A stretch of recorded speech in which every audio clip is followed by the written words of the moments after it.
fais de la vidéo tout comme moi, tu es sûrement passé par là. En voulant donner un aspect plus professionnel à tes visuels, tu vas multiplier les tutoriels sur YouTube. Tu vas alors balayer ensuite ton feed sur Instagram ou TikTok entre autres et enchaîner les vidéos que tu vas trouver super efficaces. Et en sortant de là, tu vas avoir qu'une seule envie, faire la même chose. Tu vas chercher alors à te procurer une caméra, si possible la plus chère, car sinon c'est pas drôle et ça fait pas professionnel. Et tu vas t'empresser d'aller sur le terrain pour filmer tes premières images. Et là, tu vas agir comme un véritable poulet sans tête. Tu vas vouloir tout filmer, mais vraiment tout filmer. Du premier brin d'herbe avec un super bokeh en guise d'arrière-plan, au balcon de ton voisin avec un super travelling avant. Satisfait de ta séance de travail, tu vas rentrer chez toi et tu vas regarder au plus vite tes rushs. Et tu te finis alors par te demander comment tu vas pouvoir assembler tous ces plans totalement différents au sein du même montage. Après être passé par des transitions plus ou moins douteuses, tu finis par comparer ta vidéo finale avec celle que tu as pu visionner au départ pour t'inspirer. Et là, très souvent, c'est la déception.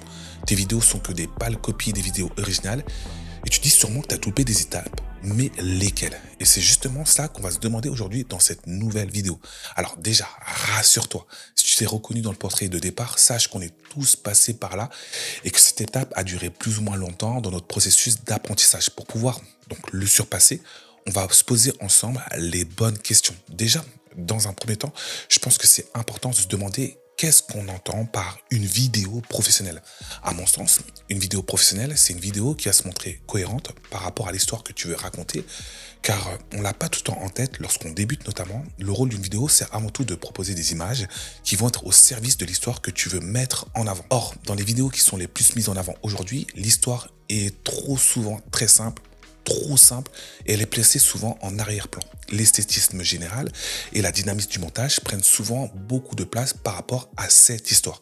Tu vois sûrement du type de vidéo dont je parlais, ces vidéos qui se veulent cinématiques, qui ont pour but avant tout d'attirer ton attention, de la garder et souvent de déclencher une action de ta part. Alors bien évidemment, il ne faut pas dénigrer ce type de vidéo, moi-même j'adore en réaliser, mais ce qui peut être dommage aujourd'hui, c'est qu'elles sont tellement mises en avant qu'on pense que c'est devenu le cas général qu'il faut appliquer pour pouvoir donner un rendu professionnel à toutes les vidéos que tu seras amené à construire et qu'il faut passer par là pour que tes vidéos puissent connaître un certain succès. Mais lorsqu'on compare justement ces vidéos cinématiques basées sur des histoires plus ou moins construites à des vidéos qu'on peut qualifier de plus traditionnelles, en passant par des vidéos très scénarisées, le point commun reste la volonté de raconter des histoires. Alors, construire une vidéo professionnelle serait donc avoir conscience de l'histoire que tu veux raconter, mais également avoir conscience des différentes stratégies à mettre en place pour pouvoir y parvenir. À nous maintenant de voir les différentes stratégies justement à privilégier, très simples à mettre en place, pour pouvoir rapidement donner un aspect plus professionnel à tes vidéos. On va ici aller à l'essentiel et voir 3 stratégies qui semblent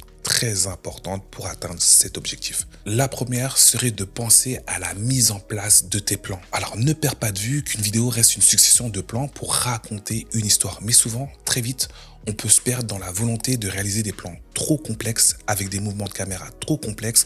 On peut être amené à vouloir faire une démonstration technique lors du montage pour mettre en avant tout ce qu'on sait faire et tout ce qu'on a pu capturer sur le terrain. Et souvent, au final, on a un rendu qui est plus ou moins approximatif. Je pense qu'au départ, il faut plutôt privilégier des choses simples, des plans simples. Et le premier type de plan simple que l'on peut mettre en avant, ce sont des plans fixes. Ils vont t'empêcher toi d'être en mouvement et ils vont te permettre de garder la tête froide lorsque tu vas penser à la composition de tes plans. L'autre avantage que j'y vois également, c'est qu'ils vont permettre d'associer à un plan une action bien précise de ton récit. Tu vas être certain de pouvoir guider le regard du spectateur vers le point d'attention que tu veux mettre en avant et donc être sûr de mettre en place une histoire qui est simple à comprendre. Là, tu saisis également qu'en termes de matériel, au contraire de tout ce que tu peux voir souvent sur les réseaux sociaux, tu n'as pas besoin d'engager énormément de ressources. Un trépied, une caméra, tes objectifs sont largement suffisants pour commencer à construire des plans très simples. Par contre, ne te trompe pas, qui dit plan fixe ne dit pas forcément ne pas mettre de mouvement dans tes plans. Je m'explique tout de suite. Ta caméra a beau être fixe, mais ton modèle peut, lui, tout à fait bouger à l'intérieur du cadre que tu vas définir. De plus, tu pourras instaurer des mouvements artificiels en post-production en appliquant simplement des points clés pour pouvoir, par exemple, faire des effets de zoom ou de dézoom et même par moment créer des faux travelling pour pouvoir dynamiser l'ensemble. Le dynamisme peut également passer par des cadrages différents pour une même action. En effet, moi, ce que je préconise et ce que j'aime bien appliquer dès que je filme une scène, c'est d'utiliser 3 types de plans différents. Des plans larges qui vont te permettre de contextualiser l'action et de placer ton modèle dans le décor. Des plans beaucoup plus serrés qui vont te permettre de venir focaliser sur des détails bien précis. Et enfin, des plans intermédiaires qui vont te permettre de recentrer l'action sur ton modèle. Pour ma part, c'est une fois que je maîtriserai tous ces aspects du plan fixe qui me forcent à penser et à améliorer la composition de mes images, que je commencerai à me tourner vers les mouvements de caméra. Ces mouvements vont en effet te permettre d'amener de la complexité à la construction de tes plans. Ils peuvent guider le regard du spectateur de manière subtile, esthétique et dynamique. J'ai d'ailleurs réalisé une vidéo sur le sujet qui est présente juste ici, donc n'hésite pas à aller la voir si ça t'intéresse. Généralement, quand on débute en vidéo, on passe directement par ces mouvements de caméra. En faisant ça, on passe à côté des étapes nécessaires à la compréhension de la construction d'un plan et du coup, nos bases sont pas forcément solides pour pouvoir progresser de manière pertinente à l'avenir. Prends donc le temps de comprendre comment construire ton plan en passant notamment par l'étape où tu vas construire d'abord des plans fixes pour être sûr de te construire des bases très solides qui vont te permettre de donner une dimension supérieure à l'histoire que tu veux mettre en avant.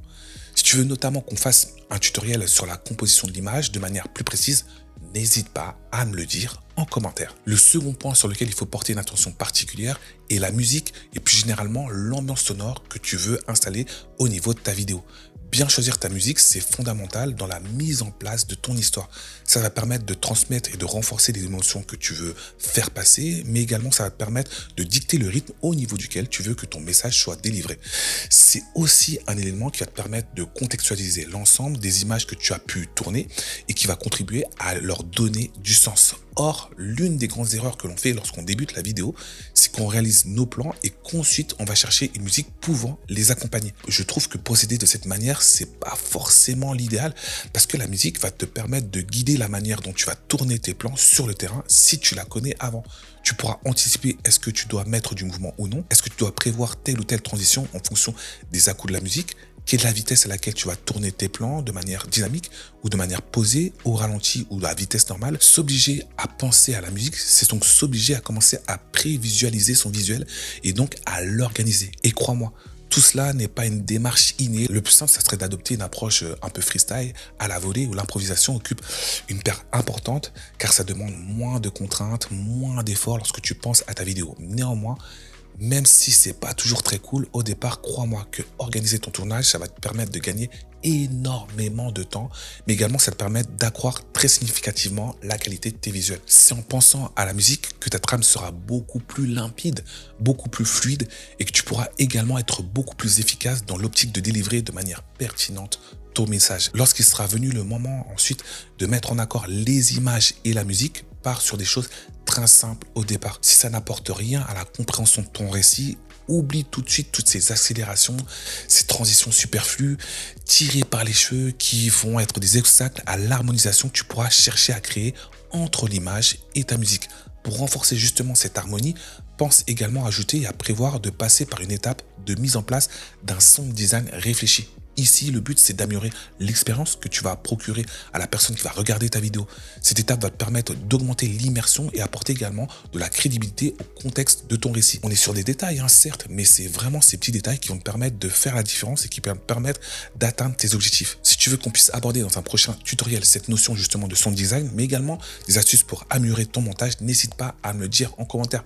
Car ici, on échange et on progresse ensemble. Donc, pas de souci que tu participes à la programmation de la chaîne grâce à tes retours justement dans la zone de commentaires. Le dernier point que je voulais aborder avec toi, c'est la maîtrise de la lumière. Lorsqu'on pense à une vidéo professionnelle, on pense tout de suite à la caméra, dernier cri, au dernier objectif, au filtre notamment à utiliser. Ça, c'est des questions que je reçois tous les jours sur mes réseaux sociaux.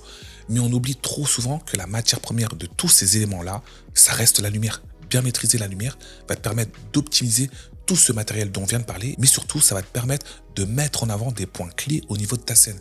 Et honnêtement, moi, j'ai mis énormément de temps à le comprendre, mais surtout, j'ai mis du temps à le placer tout en haut de ma chaîne de priorité lorsque je pensais à un visuel. Tout comme pour la musique, tes choix en termes de lumière peuvent également t'aider à transmettre des émotions, peuvent t'aider à mettre en place un contexte, ils peuvent également t'aider à mettre en place ta trame. Lorsque tu tournes en extérieur, choisir le moment de la journée auquel tu vas tourner, ça va avoir une influence considérable sur le rendu de ton image, sur l'influence que tu veux mettre en place, mais également sur la cohérence de l'ensemble. Les couleurs, leur complémentarité, l'angle d'arrivée de la lumière, l'endroit où tu vas positionner ton modèle par rapport à cette dernière, et j'en passe.